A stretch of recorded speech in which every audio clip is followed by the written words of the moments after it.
ರಾಜ್ಯ ರಾಜಕಾರಣದಲ್ಲಿ pen drive ವಿಚಾರ ಸುಂಟರ ಗಾಳಿಯನ್ನ ಸೃಷ್ಟಿ ಮಾಡಿದೆ. ಇದೇ ವಿಚಾರಕ್ಕೆ ಸಂಬಂಧಪಟ್ಟಂತೆ ರಾಜಕೀಯ ರಾಡಿ ಕೂಡ ದಿನದಿಂದ ದಿನಕ್ಕೆ ಜಾಸ್ತಿ ಆಗ್ತಾ ಇದೆ. ಮಾಜಿ ಸಿಎಂ ಎಚ್.ಡಿ.ಕೆ ಮತ್ತು ಸಚಿವ ಕೃಷ್ಣ ಬೈರೇಗೌಡ ನಡುವೆ ಆಣೆ ಪ್ರಮಾಣದ ಪಾಲಿಟಿಕ್ಸ್ ಕೂಡ ಈಗ ಜೋರಾಗ್ತಾ ಇದೆ. ಮೊನ್ನೆ ಕೆಪಿಸಿಸಿ ಕಚೇರಿಯಲ್ಲಿ ಎಚ್.ಡಿ.ಕೆ ಅವರಿಗೆ ಹಾಸನಾಂಬಿಯ ಬಳಿ ಬಂದು ಆಣೆ ಪ್ರಮಾಣ ಮಾಡಿ ಅಂತೇಳಿ ಸಚಿವ ಕೃಷ್ಣ ಬೈರೇಗೌಡ ಸವಾಲ್ ಹಾಕಿಬಿಟ್ಟಿದ್ರು. ಅದಕ್ಕೆ ನಿನ್ನೆ ಕೃಷ್ಣ ಬೈರೇಗೌಡ ಸವಾಲನ್ನು ಸ್ವೀಕಾರ ಮಾಡಿ ಕುಮಾರಸ್ವಾಮಿ ಹಾಸನಾಂಬಿಯ ಬಳಿ ಬಂದು ಆಣೆ ಪ್ರಮಾಣಕ್ಕೆ ಸಿದ್ಧ ಅಂತ ಹೇಳ್ಬಿಟ್ಟಿದ್ದಾರೆ. ಅಲ್ಲದೆ ಪೆನ್ಡ್ರೈವ್ ಲೀಕ್ ಸೂತ್ರಧಾರಿಯೇ ಡಿ.ಕೆ. ಶಿವಕುಮಾರ್ ಅಂತೇಳಿ ಮತ್ತೊಮ್ಮೆ ಪುನರುಚ್ಚರಿಸಿದ್ದಾರೆ.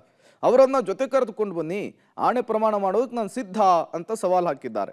ಇಷ್ಟು ದಿನ ಕೇವಲ ಇಂತಹ ರಾಜಕೀಯ ಕೆಸರರ ಚಾಟಕ್ಕೆ ಸೀಮಿತವಾಗಿದ್ದಂತಹ ಪೆನ್ಡ್ರೈವ್ ಪ್ರಕರಣ ಇದೀಗ ಆಣೆ ಪ್ರಮಾಣದ ಸವಾಲು ಸ್ವೀಕಾರದವರೆಗೂ ಕೂಡ ಬಂದು ನಿಂತಿದೆ. ಕಾಂಗ್ರೆಸ್ ಜೆಡಿಎಸ್ ನಾಯಕರ ನಡುವೆ ಮತ್ತಷ್ಟು ಮಾತಿನ ಸಂಘರ್ಷಕ್ಕೂ ಕೂಡ ಇದು ವೇದಿಕೆ ಆಗಲಿದೆ ಅಂತೇಳಿ ಅಂದಾಜಿಸಲಾಗಿದೆ. ಹೌದಪ್ಪ, ನಾನು ಡೈರೆಕ್ಟರ್ ಇದ್ದರೆ ಮಾಡಿದ್ದೇನೆ, ಸಿನಿಮಾದಲ್ಲಿ ಆಕ್ಟಿಂಗ್ ಮಾಡಿಲ್ಲ. ನನ್ನನ್ನ ಈ ಒಂದು ಘಟನೆಗೆ ಕಥಾನಾಯಕನ ಮಾಡ್ಲಿಕ್ಕೆ ಹೊರಟಿದಿರಲ್ಲ.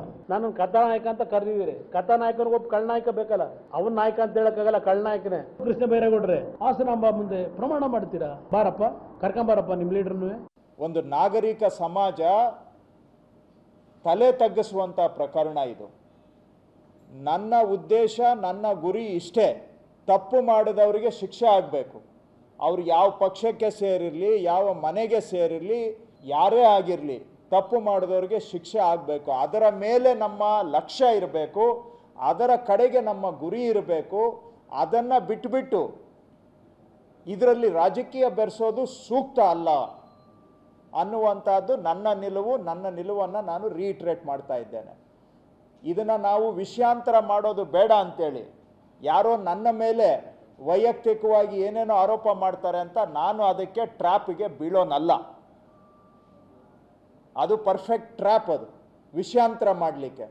ಇದು ನನಗೂ ಇನ್ನೊಬ್ಬರಿಗೂ ಯಾವುದು ನನಗೆ ಪರ್ಸನಲ್ ಎನಿಮಿಟಿ ಯಾರ ಜೊತೆಗೂ ಇಲ್ಲ.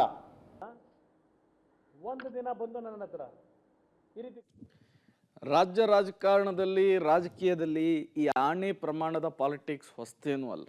ಈ ಹಿಂದೆಯೂ ಕೂಡ ನಾನಾ ಕಾರಣಗಳಿಗೆ ಧರ್ಮಸ್ಥಳದ ಮೆಟ್ಟಿಲನ್ನು ಹತ್ತಿ ಅಲ್ಲೂ ಕೂಡ ಆಣೆ ಪ್ರಮಾಣದ ನಡೆದಿರೋದನ್ನು ನಾವೆಲ್ಲರೂ ಕೂಡ ಗಮನಿಸಿದ್ದೀವಿ. ಈಗ ಪೆನ್ಡ್ರೈವ್ ವಿಚಾರದಲ್ಲೂ ಕೂಡ ಆ ಥರದ ಒಂದು ವಿಚಾರ ಮುನ್ನೆಲೆಗೆ ಬಂದಿದೆ.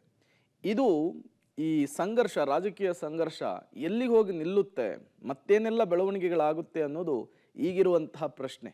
ಈಗಾಗಲೇ ಹೇಳಿಕೆ, ಪ್ರತಿ ಹೇಳಿಕೆ, ಏಟಿಗೆ ಎದುರೇಟು, ತಿರುಗೇಟು ಎಲ್ಲವನ್ನೂ ಕೂಡ ನೋಡ್ತಾ ಇದ್ದೀವಿ. ಇದು ಮತ್ತಷ್ಟು ತಾರಕಕ್ಕಿರುವ ಎಲ್ಲ ಲಕ್ಷಣಗಳು ಕೂಡ ಗೋಚರವಾಗ್ತಾ ಇದೆ.